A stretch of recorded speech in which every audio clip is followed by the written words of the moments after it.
Doctor Mahadev Singh, assistant professor political science, Sher Shah ji government college, Mandapiya, Chittorgarh. आज हम पढ़ेंगे अमेरिका में राजनीतिक दल और दबाव समूह। जैसा कि हम जानते हैं कि किसी भी लोकतांत्रिक देश के अंदर जो राजनीतिक प्रक्रिया होती है उसके अंदर राजनीतिक दल और दबाव समूह की एक महत्वपूर्ण भूमिका होती है। वैसे ही अमेरिका में भी राजनीतिक दल और दबाव समूह दोनों ही समान रूप से राजनीतिक प्रक्रिया में सहभागिता करते हैं और महत्वपूर्ण भूमिका का निर्वाह करते हैं। हम जानते हैं कि अमेरिका में के जो संविधान निर्माता थे, जो राष्ट्र निर्माता थे, वो दल व्यवस्था के कटुआलोचक थे। अमेरिका के प्रथम राष्ट्रपति वाशिंगटन ने तो राजनीतिक दलों को भीड़ या गुट की हिंसा तक कहा है। उन्होंने ऐसी व्यवस्था की रची जिसमें राजनीतिक दलों का कोई स्थान ही नहीं हो। फिर भी दल व्यवस्था का अमेरिका में उदय हुआ और आज वहाँ दो दलीय व्यवस्था है और असंख्य हित समूह, दबाव समूह ने दलीय व्यवस्था को एक प्रकार से आच्छादित कर दिया है। किसी विद्वान ने अमेरिका के बारे में ठीक ही कहा है कि लोकतंत्र के बिना अमेरिका नहीं, राजनीति के बिना लोकतंत्र नहीं, दलों के बिना राजनीति नहीं और समन्वय समझौतों के बिना कोई दल नहीं। यानी ये बहुत अच्छी टिप्पणी है जिसमें कहा है कि अमेरिका है वो लोकतंत्र का परिचायक है। अगर हम लोकतंत्र है तो वहाँ राजनीति होगी, क्योंकि बिना राजनीति के लोकतंत्र को रचते हैं, और राजनीति है तो दल होना आवश्यक है, और जहाँ दल हैं वहाँ समन्वय समझौते एडजस्टमेंट निश्चित रूप से होता है। अब अमेरिका के राजनीतिक दल की बात करें तो अमेरिका में जब संविधान बना फिलाडेल्फिया सम्मेलन के माध्यम से, तो उस टाइम जो मुख्य नेता थे, चाहे वाशिंगटन हो, जेफरसन हो, ये सब दलीय व्यवस्था के खिलाफ थे। परंतु फिर भी 19वीं शताब्दी में अमेरिका में दलीय व्यवस्था का उदय हुआ। अमेरिका के प्रथम राष्ट्रपति वाशिंगटन 2 बार निर्दलीय रूप से चुने गए। उस समय कोई दलीय व्यवस्था नहीं थी, परंतु जो फिलाडेल्फिया सम्मेलन के अंदर एक जो गुट बन गए थे, उन गुटों से कालांतर में आगे दलीय व्यवस्था का उदय हुआ। उसके बाद में जेफरसन ने भी दलीय व्यवस्था के उदय को रोकने का प्रयास किया, परंतु वो सफल नहीं हुए। धीरे धीरे अमेरिका में दल व्यवस्था विकसित हुई। इस नाते हम ये कह सकते हैं कि मूल संविधान में इसका कोई प्रावधान नहीं था, ये विकसित हुई है, यानी विकास का परिणाम, इसलिए इसको संविधानोत्तर व्यवस्था कहा जा सकता है। लोकतंत्र में दल समूह, दबाव समूह और गुटों का होना आवश्यक है, अपरिहार्य भी है, प्राकृतिक भी है।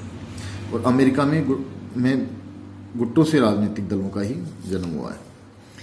अमेरिका की दल व्यवस्था की हम बात करें तो इसकी दो जो मुख्य विशेषता है वो ये है कि अमेरिका में द्विदलीय व्यवस्था है। अमेरिका में मेन रूप से 2 पार्टियां, रिपब्लिकन और डेमोक्रेटिक। बाद की छोटी छोटी पार्टियां उदय होती है, समाप्त हो जाती है, उसके राजनीतिक प्रक्रिया में कोई महत्वपूर्ण भूमिका नहीं होती। अमेरिका में जो दल व्यवस्था है उनमें विचारधारा की पौनता को कोई जगह नहीं है। हम देखें तो अमेरिका में जो दल है, चाहे वो डेमोक्रेट हो चाहे रिपब्लिकन हो, वो लोकतांत्रिक विचारधारा में विश्वास रखते हैं और उदारवादी लोकतांत्रिक विचारधारा में विश्वास रखते हैं। इनके इस उदारवादी लोकतांत्रिक विचारधारा को क्रियान्वित करने के जो एजेंडा या कार्यक्रम है उनमें अवश्य अंतर है, परंतु इनके मूल विचारधारा में कोई अंतर नहीं है। अमेरिका के बारे में प्रसिद्ध विद्वान लॉर्ड बाइस उसने कहा है, अमेरिका के दोनों दल 2 ऐसी बोतलों के समान हैं जिनमें मदिरा तो समान है किंतु उन पर लगे बिल्ले भिन्न हैं। अमेरिका की जो पार्टियां हैं वो हितों का समागम है, यानी कि अमेरिका की जो पॉलिटिकल पार्टीज हैं वो अलग अलग हित समूह या इंटरेस्ट ग्रुप का प्रतिनिधित्व करती है। दोनों दलों में हम देखिए सत्ता का विकेंद्रीकरण देखा जा सकता है। सत्ता का विकेंद्रीकरण यह है कि जो सेंट्रल लीडरशिप है उसकी पकड़ जो लोकल स्थानीय लीडर है उनके ऊपर इतने सेंट्रलाइज नहीं है कि लोकल लीडर फ्री होते हैं कि वो पार्टी के रूप में अपने सत्ता में सहभागिता करें, यानी कि डिसिप्लिन इतना कठोर नहीं है जितना ब्रिटेन या भारत के अंदर है या अन्य कम्युनिस्ट पार्टियों में होता है। अमेरिका में क्योंकि दलीय बहुमत लचीली है, सरल है तथा चुनाव में पार्टियां ऐसे लोगों को भी टिकट दे देती है जो उनके कभी सदस्य ही नहीं रहे। यानी अमेरिका के अंदर जो दल व्यवस्था है उसमें ऐसा नहीं है कि जो पार्टी केडर का व्यक्ति होगा उसी को टिकट मिले, जो नहीं है वो भी टिकट ले जाते हैं। वहां पर चुनाव जीतना एक प्राथमिकता दी जाती है। अब हम बात करते हैं दबाव समूह की। तो अमेरिका एक खुला और बहुलवादी समाज है। ऐसे समाजों के अंदर अनेक प्रकार के हित होते हैं और इन हितों के संरक्षण के लिए और संवर्धन के लिए अलग अलग हित समूह, दबाव समूह का निर्माण करते हैं। ये दबाव समूह राजनीति में अहम भूमिका निभाते हैं, जिनके बारे में हम चर्चा करें तो अमेरिका में हित समूह की विशाल संख्या है और ये अपने आप में स्वायत्त शक्ति है। अमेरिका के अंदर क्योंकि बहुलवादी समाज है इसलिए वहां अनेक प्रकार के समूह हैं और ये समूह अपने अपने इंटरेस्ट के लिए राजनीतिक प्रक्रिया में सहभागिता करते हैं, दबाव बनाते हैं। और एक तरीके से देखें तो ये दबाव समूह ऑटोनोमस होते हैं। किसानों का अपना संघ है, व्यापारियों का अपना संघ है, कर्मचारियों के अपने संघ है। इस प्रकार अनेक प्रकार के संघ हैं जो राजनीति में अहम भूमिका निभाते हैं।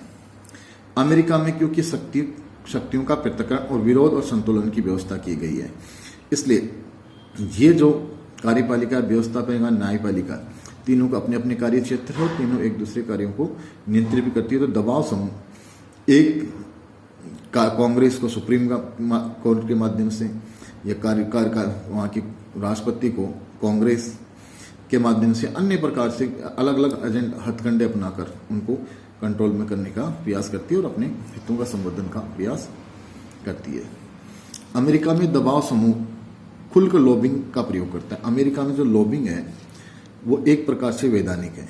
वहाँ पर जो अलग अलग दबाव समूह होते हैं उनके जो एजेंट्स होते हैं वो सीनेटर्स या कांग्रेस के मेंबर्स के साथ मीटिंग्स करते हैं, उनको अलग अलग तरह के प्रलोभन देते हैं। उन प्रलोभनों के में उनको उलझाकर वो अपने पक्ष में कानून बनाते हैं। इसी प्रकार वहाँ अधिकारी ब्यूरोक्रेसी को भी वो दबाव में लेते हैं, अपने प्रभाव में लेते हैं। ब्यूरोक्रेसी और सीनेटर्स के माध्यम से वो कार्यपालिका से वो कार्य करवाते हैं जो उनके हितों का संवर्धन या संरक्षण करें। इस प्रकार हम देखते हैं कि ये कह सकते हैं कि ये तथ्य छिपाया नहीं जा सकता कि दबाव समूह समाज के सभी हितों का समान तौर पर प्रतिनिधित्व करते हैं। जो भी दबाव समूह या हित समूह होते हैं वो विशेष हितों के लिए बने होते हैं और विशेष हितों के संवर्धन का ही प्रयास करते हैं, ना कि संपूर्ण समाज का। वे निर्णय लेने वालों पर तरह तरह के दबाव डालते हैं, वो चाहे उचित हो, चाहे अनुचित हो, चाहे नैतिक हो, अनैतिक हो। यानी उनका कार्य है कि वो डिसीजन मेकिंग प्रोसेस में किसी भी प्रकार से इस प्रकार की नीति और निर्णय बनवाएं जो उनके हितों का संरक्षण करें, उनके हितों का संवर्धन करें। और इस प्रकार के जो हथकंडे अपनाने में वो किसी प्रकार का संकोच नहीं करते। इस प्रकार देखते हैं तो एक प्रकार से दबाव समूह बहुत ही नकारात्मक रूप से कार्य करते हैं। यानी जो लोकतांत्रिक व्यवस्था में दबाव समूह उतने अच्छे दृष्टि से नहीं देखे जाते जितनी दृष्टि से उनको देखा जाना चाहिए, क्योंकि वो अपने एजेंडों के, अपने हितों के लिए उचित नहीं अनुचित साधनों का सामान्यतः प्रयोग ज्यादा करते हैं। फिर भी दबाव समूह और हित समूह समाज में उन हितों की पहचान करने में अपरिहार्य भूमिका निभाते हैं, महत्वपूर्ण भूमिका निभाते हैं, जिनके प्रति राजनीतिक व्यवस्था को संवेदनशील और अनुकरणीयशील होना चाहिए। यानी कि जो समाज के ऐसे भी वर्ग हैं जिनके लिए राजनीतिक व्यवस्था अपना कोई विशेष इंटरेस्ट नहीं रखती, उनके लिए कार्य नहीं करती, ऐसे समाजों की, ऐसे वर्गों की, ऐसे हितों की पहचान दबाव समूह, हित समूह करते हैं और राजनीतिक प्रक्रिया को उनके लिए अच्छे तरह से संवेदनशील और अनुकरणीयशील होकर उनके लिए कार्य करने के लिए प्रतिबद्ध करती है।